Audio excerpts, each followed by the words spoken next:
बार बार tight कर रहे हैं ओपी राजभर को, लेकिन ये ओपी राजभर तो लगातार कह रहे हैं ना, हम उत्तर प्रदेश समेत पूरे देश भर में हम दलितों के साथ है, दलितों के साथ है, दलितों के साथ है, दलितों के साथ है।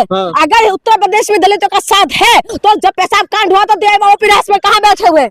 पूछिए ना, और उनसे ये जाके पूछ लीजिए कि ओपी राजभर से ये पूछिए जो आप दलितों का सब बहिष्कार करने की बात कर रहे हैं मध्य प्रदेश भीड़ के अंदर, तो इस आवाज क्यों नहीं निकाल रहे? उनसे जाके ये पूछ लीजिए जो 27 से ज्यादा जो स्कूल बंद हो रहा है यूपी के अंदर, तो इनकी आवाज क्यों नहीं निकल रहे? क्यों आवाज दबा के बैठे हुए? क्योंकि मलाई खाते हुए बैठे हुए सत्ता के अंदर, लेकिन पिछड़ा समाज के ये लोग नेता है। आज पिछड़े समाज के ऊपर अत्याचार हो रहा है, आवाज क्यों नहीं निकालते? आप दलित मूछे रखने में जो उनको मारते तो ये लोग आवाज क्यों नहीं निकालते? आप बताइए ना, क्यों नहीं आवाज निकाल रहे? तो इनके लिए इनको टारगेट नहीं करूं मैं? अगर जो कहते हैं कि अपर कास्ट की जो नेता है, जो सवर्ण नेता है, जो ब्राह्मण नेता है, वो सिर्फ ब्राह्मणों के बारे में सोचते हैं, तो अपनी जगह ठीक है, वो अपनी जगह ठीक है। तो तुम्हारे हमारी जो नेता तुम लोग बने हुए हो, जो दलितों का नेता बने हो, वो लोग क्यों आवाज नहीं निकाल रहे?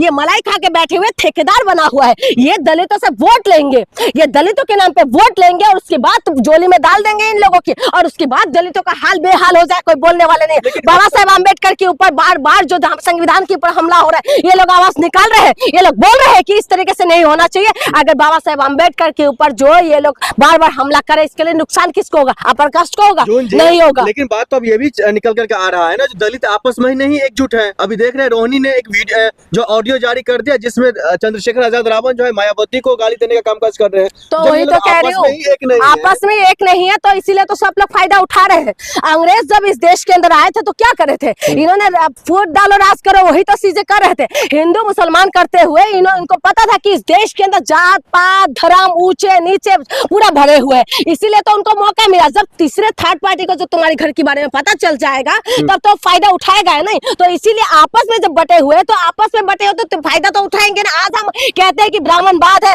हेवी हो रहा है, मनुवाद हेवी हो रहा है, तो आप बताइए जब ब्राह्मणवाद और मनुवाद को जो लाने वाले उनका तो मिशन बिल्कुल सही है ना, उनका तो बिल्कुल अपने जो निशाना है बिल्कुल ठीक है। लेकिन हमारी जो दलित समाज के लोग हैं इधर उधर दाएं बाएं क्यों भटक रहे? ये अपने मुद्दे पे बात क्यों नहीं करते? हिंदू राष्ट्र जब मांग रहे हैं कि इनको पुजारी बनाएंगे, क्या इनको पुजारी बने? दान पत्र में ये लोग संदा डाल सकते हैं लेकिन उठा नहीं सकते। अपने आप को कहते हैं चंद्रशेखर आजाद रावण, वो क्यों नहीं सड़कों पर उतरते हैं? वो क्यों नहीं प्रोटेस्ट करते हैं? सबको उतरना चाहिए, उतरना सबको चाहिए, लेकिन उतर कौन रहा है? कौन उतर रहा है बताइए? आज हम आवाज उठा रहे हैं, लेकिन उसके बाद भी बहुत सारे लोग ट्वीट कर देते काम खत्म, ट्वीट कर दिया काम खत्म। लेकिन ये लोग रोड पे मायावती जी को क्या 4 बार दलितों ने क्या वो नहीं बनाया? यूपी के अंदर मायावती को क्या 4 बार इनका मुख्यमंत्री नहीं बनाया? लेकिन उसके बाद मायावती जी आज क्यों नहीं निकल रहे? बीच में अभी रैली का लखनऊ में, उसके बाद तो योगी आदित्यनाथ की तारीफ कर रहे हैं। आप बताए दलितों के साथ यूपी के अंदर ये सब हो रहा है ना, यूपी के अंदर ये इस तरीके की हालत हो रहा है, दलितों के हाल बेहाल करे, स्कूल बंद हो रहा है, लेकिन उसके बाद कोई बोलने के लिए तैयार नहीं हो रहा है। आप देखिए, कब आएगा? सुनिए, सुधार तभी आएगा जब दलित एक होंगे, लेकिन दलित एक होने के लिए राजी नहीं है। आप बताए मध्य प्रदेश के अंदर जो मोहन यादव है, मोहन यादव आरक्षण की सपोर्ट करते तो मोहन यादव के विरोध में ये लोग खड़े हो जाते हैं, तो फिर गलत कौन है? आज मोहन यादव हो या तमाम जो इनकी जो नेता में जितना बीजेपी में शामिल है, ये लोग खुद इनकी तरफदारी कर रहे हैं, खुद इनकी तारीफ करने में लगे हुए, तो आप कहते हैं कि हमें इंसाफ मिलेगा? नहीं मिलने वाले। अगर दलितों को ये बात समझने नहीं आएगा, दलितों को ये बात समझ में आना चाहिए कि हम लोगों का जो है जो मुद्दा है वो मुद्दा कौन उठा रहा है, कौन मुद्दे पे बात कर रहा है। सिर्फ वोट से काम नहीं चलेगा। आज बिहार के अंदर चुनाव है ना, बिहार के अंदर चुनाव है तो चिराग पासवान आ गए हैं, दलितों का नेता बन गए हैं। अब मांझी आ गए हैं, हाँ दलितों का नेता बन गए। मांझी इतना दशरथ मांझी का घर तक नहीं बना पाए लोग, राहुल गांधी जाके वहां पर बनाना पड़ा, तो ये लोग कहाँ पर बोलने वाले? इसीलिए मैं कह रहा हूँ, सदियों से दलितों के साथ जितना अत्याचार हुआ है, इतिहास गवाह है, ये धरती और ये आसमान गवाह है कि दलितों के ऊपर जितना अत्याचार हुआ ये किसी भी समाज के साथ नहीं हुआ जितना दलितों के साथ हुआ।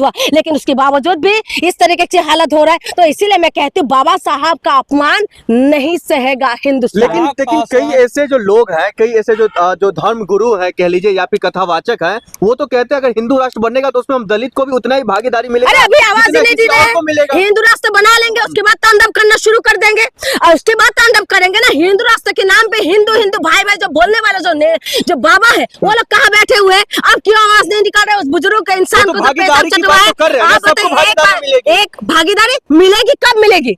अब नहीं मिल रहे। अब संविधान लागू है, संविधान में तो सब पूरा बराबरी का अधिकार दिया है ना, उसके बाद भी ये लोग आरक्षण में आए दिन कहते हैं कि आरक्षण वाले हैं, ये लोग आरक्षण वाले हैं, आए दिन दलितों को टारगेट करते हैं। उसके बाद तक संविधान लागू होने के बाद ये लोग बराबरी का हिस्सा नहीं दे रहे। आप कहते हैं कि हिंदू राष्ट्र बनने की बात होगा, हिंदू राष्ट्र की बनने की बात आपको लगता है क्या? आज ही संविधान लागू होने के बाद ही पेशाब चटवा रहे हैं, पेशाब पिलवा रहे हैं, पेशाब से शुद्धिकरण कर रहे हैं यादवों को, और उसके बाद आप कहते हैं कि नहीं, आप हिंदू राष्ट्र बनने के बाद, हिंदू राष्ट्र बनने के बाद किसी को कुछ नहीं मिलने वाला।